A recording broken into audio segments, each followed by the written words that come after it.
Dati, ang dami-daming pera ng pamahalaan, kaso lang hindi natin nararamdaman. Ang dami-daming pera ng pamahalaan, kaso lang hindi natin nararamdaman.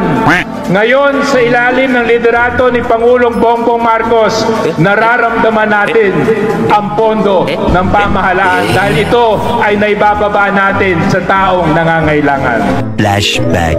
Masasabi po natin, mahal na Pangulo, isang linggong biyaya ang dumating sa lalawigan ng Quezon at sa Segunda Distrito. Kaya muli, mahal na Pangulo, malugod po namin kayong tinatanggap sa lalawigan ng Quezon at maraming salamat po sa maraming biyayang inuuwi nyo at binababa nyo sa ating mga kababayan at umaasa po kami sa mas maraming biyaya po pa pong darating. Again, Mr. President, welcome to Quezon Province. Dati,